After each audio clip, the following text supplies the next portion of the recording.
Chapter 2, Mishnah 10. The Mishnah turns away from the subject of a town with a mixed population and discusses other laws about the status of lost items. It discusses the status of produce found on the road with regard to the obligation to separate masros, the portions that must be separated from produce that grows in Eretz Yisrael.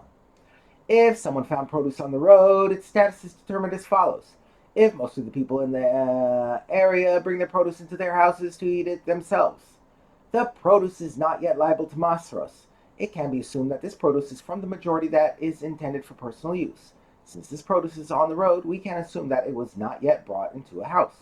And produce intended for personal use does not become liable to masros until it is brought into one's house.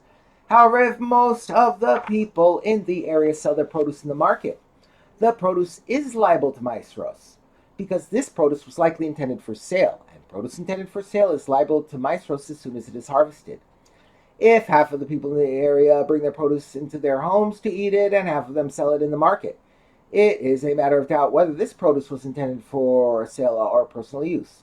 Accordingly, the produce is demai. That is, it is of questionable meiser status.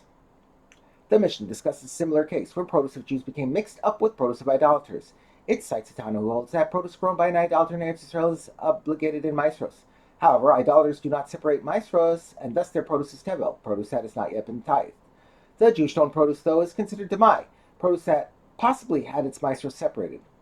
Regarding a storeroom into which Jews and idolaters place produce, if most of the produce in the storeroom is from idolaters, all the produce in the storeroom is treated as definite tevel. And if most of the produce in the storeroom is from Jews, all the produce in the storeroom is treated as demai. If half of the produce in the storeroom is from Jews and half of the produce in the storeroom is from idolaters, the produce is...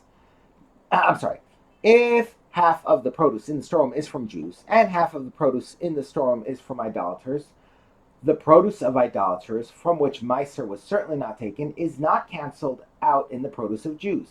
Therefore, all the produce must be treated as definite tevel. These are the words of Rebbe Meir.